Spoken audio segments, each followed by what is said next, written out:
गंगा, जिसके दर्शन मात्र से ही मानव को मुक्ति प्राप्त हो जाती है। गमुक से गंगा सागर तक की लंबी यात्रा में गंगा अपनी तट पर बसने वाले जन मानव को तीर्थ कराते आ रही है। सभी धर्म के लोग गंगा को श्रद्धा और आदर की दृष्टि से देखते हैं, अर्थात इसे मोक्षदायिनी भी मानते हैं।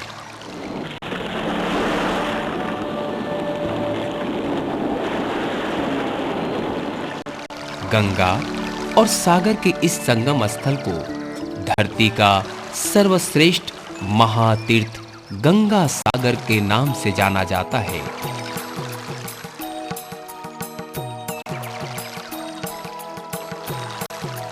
गंगा सागर हिंदुओं के लिए एक महातीर्थ है।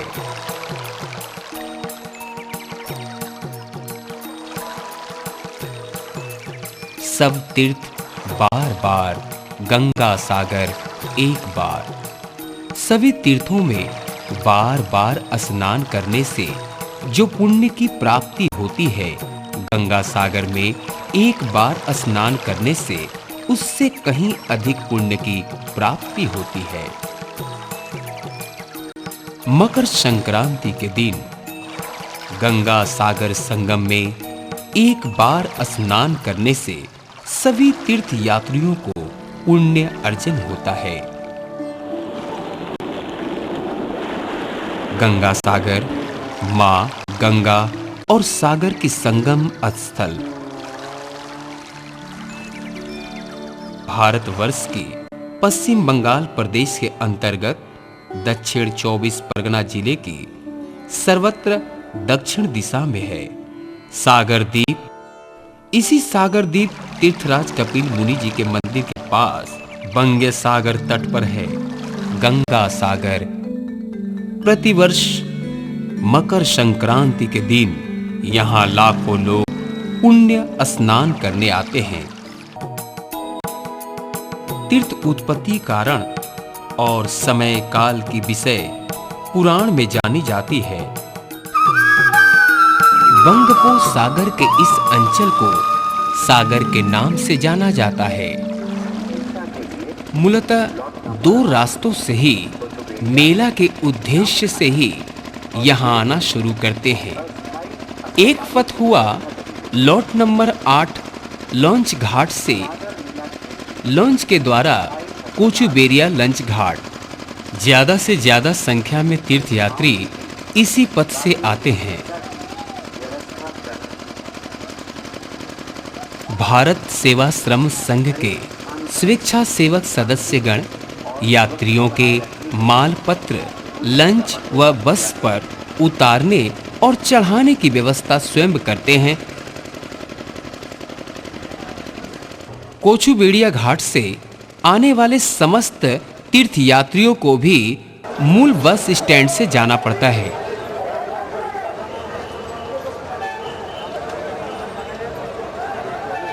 कोचुबेड़िया सागर की तरफ आने वाले पथ में 1 किलोमीटर की दूरी पे महाप्रभु वल्लभाचार्य मंदिर उपस्थित है। मूल बस स्टैंड से मेला जाने के लिए मात्र 5 ही रास्ते हैं। 1 नंबर रास्ता मूल बस स्टैंड से पुराना बस स्टैंड की तरफ जाता है। इसी रास्ते में कोलकाता वस्त्र व्यवसायी समिति का धर्मशाला है। इस धर्मशाला में बहुत कम शुल्क में खाने और रहने की अति सुलभ व्यवस्था है। इस धर्मशाला में एक नव निर्माण मंदिर का कार्य बहुत तेजी से चल रहा है। इसके अलावा इस रास्ते में सनातन ब्रह्मचार्य आश्रम व शंख योगाश्रम उपस्थित है। महाराज प्रेमानंद तीर्थनाथ, जो कि जयंत महाराज के नाम से विख्यात है, सनातन ब्रह्मचार्य आश्रम के प्रतिष्ठादाता। मेला के समय इस आश्रम में तीर्थयात्री व साधु सन्यासियों का आना जाना लगा रहता है और साथ ही साथ यहाँ रहने की उचित व्यवस्था भी की जाती है। पुराना बस स्टैंड से पुल पार कर दाहिनी तरफ जाने से हनुमान जी का मंदिर एवं सामने ही 1 नंबर स्नान घाट है। पुराना बस स्टैंड के पास से ही पश्चिम बंग सरकार द्वारा निर्मित विशाल पीने की पानी का टैंक है। पुराने बस स्टैंड के पास शंकराचार्य आश्रम, कपिलानंद जी आश्रम उपस्थित है। ठाकुर ओमकारनाथ जीव आश्रम उपस्थित है। यहाँ रहने व प्रसाद ग्रहण करने की व्यवस्था है। पुराने बस स्टैंड के पास से ही शुरू हुआ है 2 नंबर रास्ता। इस रास्ते के दाहिनी तरफ है हंस सरानंद जी महाराज प्रतिष्ठित भारत सेवाश्रम संघ। 4 से 5 हजार यात्रियों की यहाँ रहने व प्रसाद ग्रहण करने की व्यवस्था है। इसी रास्ते से आपको मिलेगा नागा साधु पट्टी। यहाँ पर नागा साधुगण अस्थाई शिविर करके रहते हैं। पास में ही कपिल मुनि मंदिर है एवं सीधा दक्षिण में बंगपो सागर एवं 2 नंबर स्नान घाट है। यहाँ पर बजरंग परिषद एवं तथ्य केंद्र उपस्थित है। मूल बस स्टैंड से 3 नंबर रास्ता सीधा 3 नंबर ब्रिज के तरफ आता है। इसी रास्ते में हनुमान परिषद, रानी सती, पुष्टिकर सेवा समिति एवं अन्य स्वेच्छासेवी व अस्थाई यात्री निवास है। 3 नंबर पुल पार करने पर बाईं ओर कपिल मुनि जी का मंदिर व सीधा दक्षिण में 3 नंबर स्नान घर है। मूल बस स्टैंड से 4 नंबर रास्ता शुरू होकर 4 नंबर पुल की तरफ आता है। इसी रास्ते में लोकनाथ का मंदिर व रामकृष्ण मिशन उपस्थित है। सागर थाना पुल को पार करने के बाद बाईं तरफ है कपिल मुनि का आश्रम व सीधा दक्षिण की तरफ 4 नंबर स्नान घाट। 5 नंबर रास्ता मूल बस स्टैंड से शुरू होकर सीधा दक्षिण 5 नंबर स्नान घाट की तरफ आया है। मेला के पहले दिन व मेला के दिन तीर्थ यात्रियों का आगमन होता है गंगा सागर में। मकर संक्रांति पौष मास के शेष दिन पुण्यार्थियों का भीड़।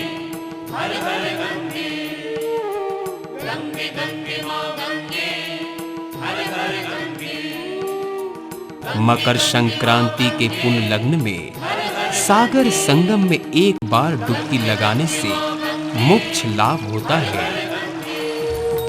अमावस्या का स्नान संक्रांति तुल्य दक्षिणायन संक्रांति में उससे 2 गुना ज्यादा पुण्य लाभ होता है।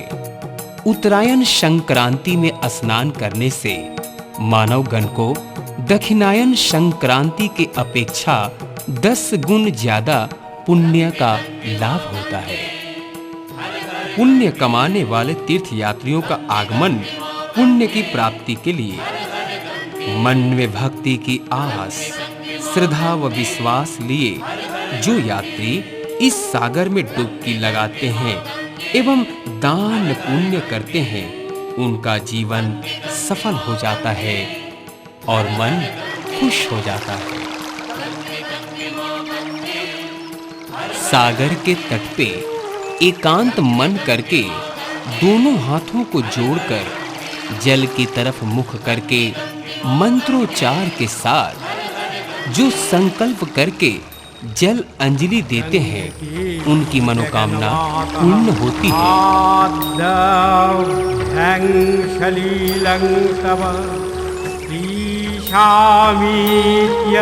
पराधंग में प्रसन्ना संत महर्षि स्वर्गारोहण सोपानं तदीयमुदगं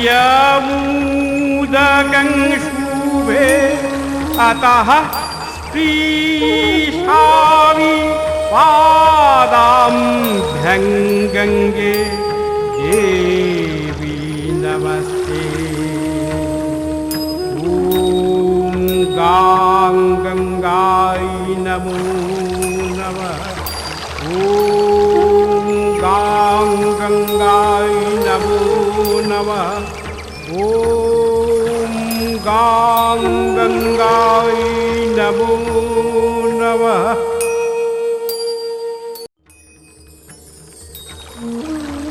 संकल्प के बाद जल फेंक दिया जाता है।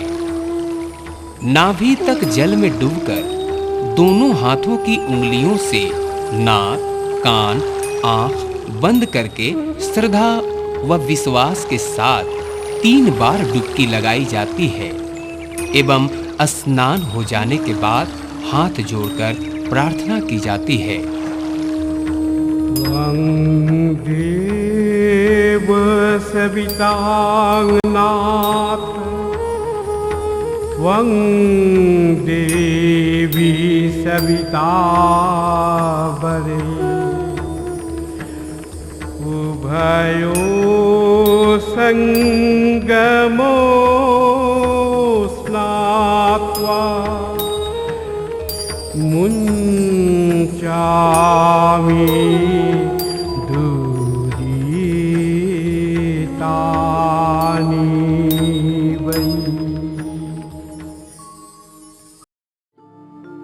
पुण्य यात्रीगण तर्पण भी करते हैं एवं अपने परिवार की खुशियों के लिए कई प्रकार के मनती करते हैं और मनती पूरा होने पर पूजा पाठ प्रसाद चढ़ाई जाती है। एक समय संतान की कामना पूर्ण होने पर प्रथम संतान को गंगा सागर में विसर्जित किया जाता था। अभी भी होता है, मगर समय के अनुसार से सागर में दान करके माँ अपने संतान को स्नेह और ममता के लिए फिर उसे वापस ले लेती है।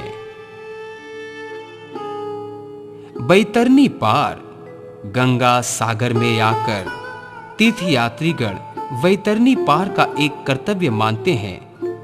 इसी भवो सागर से अमृत लोक के रास्ते भवोतरनी पार किया जाता है। मनुष्य की आत्मा भवो सागर पार करती है गौ की पूंछ धर के। बैतरनी पार करने में आर्यावर्ते ब्राह्मण पुरुष सहायता करते हैं। छूकर, देखकर, जलपान एवं स्नान करके सबको अति पुण्य का लाभ होता है। तीर्थ नियम इस प्रकार हैं। तीर्थ यात्रा में तकरीबन 3 रात ठहरना पड़ता है। गंगा सागर के किनारे जो तीर्थयात्री पुण्य के उद्देश्य से आते हैं, उन्हें हर मुसीबत का सामना करते हुए तकरीबन 3 रात ठहरना बहुत जरूरी होता है। मुख्य स्नान 2 हैं, संक्रांति स्नान और मकर स्नान। कहते हैं गंगा जल में मृत्यु हो जाने से मोक्ष लाभ होता है। बनारस में जल या थल में मृत्यु होने पर मुक्ति होता है, लेकिन गंगा सागर में जल, स्थल, अंतरिक्ष में मृत्यु हो जाने से देह का मोक्ष प्राप्त होता है। अनेक तीर्थयात्री पूर्वजों की आत्मा के शांति के लिए प्रार्थना करते हैं।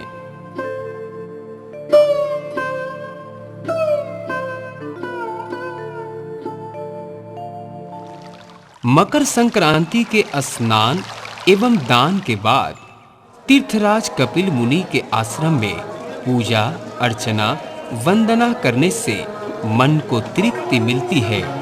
मनमोहक खुला परिवेश में उपस्थित है एक मंदिर। ख्रीष्टो 437 शताब्दी में सागर संगम में एक प्राचीन मंदिर उपस्थित थी।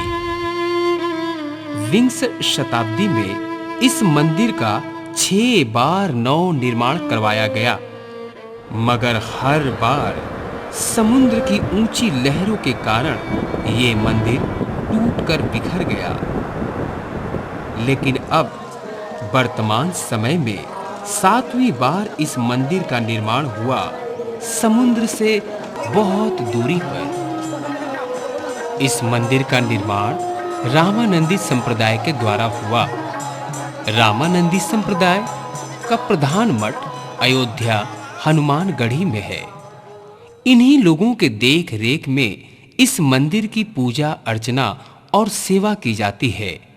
मंदिर में कपिल मुनि योग अवस्था में उपस्थित हैं। बाएं हाथ में है कमंडल गंगा सारक के रूप में, दाएं हाथ में है कंठी माला। मूर्ति मस्तक में पंचनाग विराजमान है। कपिल मुनि के दाहिने तरफ मां गंगा की मूर्ति है। देवी चतुर्भुजा एवं मकर वाहिनी, देवी की गोद में भगीरथ, देवी के बाएं ओर महावीर जी, जिनके एक हाथ में गदा और दूसरे हाथ में गंधमादन पर्वत। कपिल मुनि के बाएं तरफ हैं सगोर राज की मूर्ति और ठीक सगोर राज की मूर्ति के पास अष्टभुजा सिंह वाहिनी विशालक्षी देवी। इसके अलावा इंद्रदेव व जोग अश्व का मूर्ति भी मंदिर में है। मंदिर में रोज 5 बार पूजा अर्चना होता है। मंदिर के इलाके में पूजा में चढ़ाने वाली सामग्री की दुकान है, जिससे तीर्थयात्री या भक्तों को पूजा पाठ करने में कोई असुविधा या कठिनाई नहीं होती। तीर्थयात्री व भक्त मंडली भक्ति भाव से पूजा अर्चना करते हैं।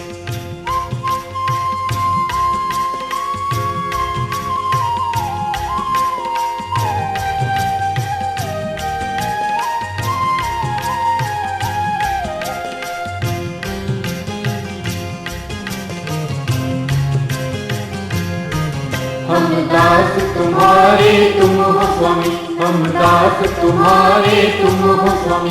नम कपिल मुनि नम कृष्ण मुरारी, नम कपिल मुनि नम कृष्ण मुरारी। दया करो ऋषि महाराज तेरे शरण में आया। दया करो ऋषि महाराज तेरे शरण में आया। हम दास तुम्हारे तुम हो स्वामी, हम दास तुम्हारे तुम हो स्वामी।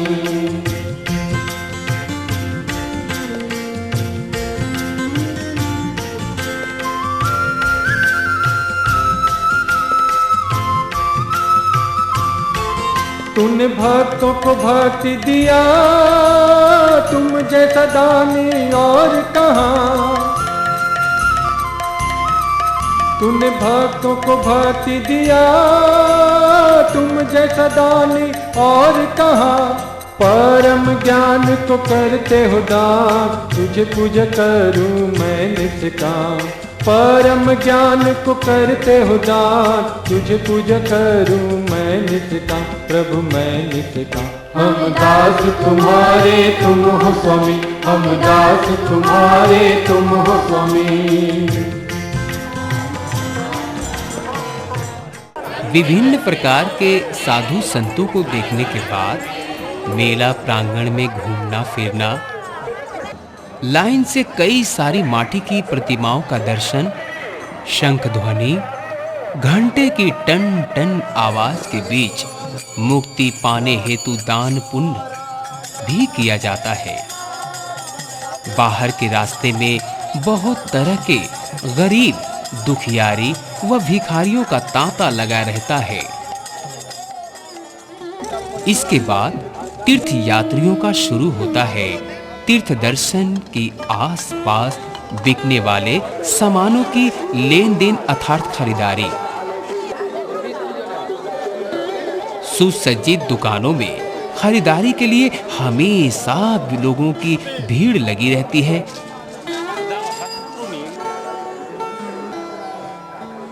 विभिन्न स्वेच्छासेवी संगठन व सरकारी संगठन विभिन्न रूप से तीर्थयात्रियों की सेवा में दिन रात लगे रहते हैं। बिछड़े हुए यात्रियों को उनके परिवार से मिलाना ये काम बजरंग परिषद के स्वेच्छासेवी लोग किया करते हैं। सागर स्नान के समय किसी भी प्रकार की कोई दुर्घटना न घटे, इसी कारण सेना वाहिनी लाइफ सेविंग बोट लेकर तैयार रहती है। कोई तीर्थयात्रियों के खाने की व्यवस्था करता है, कोई स्थानीय प्रशासन की सहायता से तीर्थयात्रियों को आगे का रास्ता दिखाता है एवं स्नान के समय उनके कपड़े या अन्य सामान चोरी न हो जाए, इसका भी पूरा ख्याल रखते हैं। मेला तीर्थयात्रियों के अर्घ को उठा लेने के लिए या सागर से उसे ढूंढकर निकालने के लिए माटी को यहाँ से वहाँ खोदते हुए कई सारे छोटे बच्चे भी अक्सर दिखाई पड़ते हैं। मेला में इतने सारे लोगों को सुरक्षा देने के लिए दिन रात व्यस्त रहती है सरकारी प्रशासन एवं बहुत संख्या में पुलिस मेला यात्रियों की सुरक्षा करती है। विभिन्न राज्यों से आने वाले बूढ़े बुजुर्ग व्यक्ति अपनों से न खो जाए या किसी कारणवश अगर इधर-उधर भटक जाते हैं तो उन्हें मिलवाने का काम तथ्य और बजरंग परिषद के लोग किया करते हैं। खाना बनाना और खाना एक ही शिविर में ऐसा लगता है जैसे कई सारे सदस्यों का एक परिवार है। मकर संक्रांति एक दिन, लेकिन इसकी लहर रहती है 2-4 दिन। मोक्ष लाभ की भावना और मन में शांति लेकर घर के तरफ लौटते हैं लोग। यात्रियों के चले जाने के बाद सारा वातावरण सूना सूना सा नजर आता है। मेला भूमि अर्थात वही बालू मिट्टी की भूमि शायद सागर की तेज लहरें धो जाती है यहाँ आने वाले हर यात्रियों के पांव के निशान।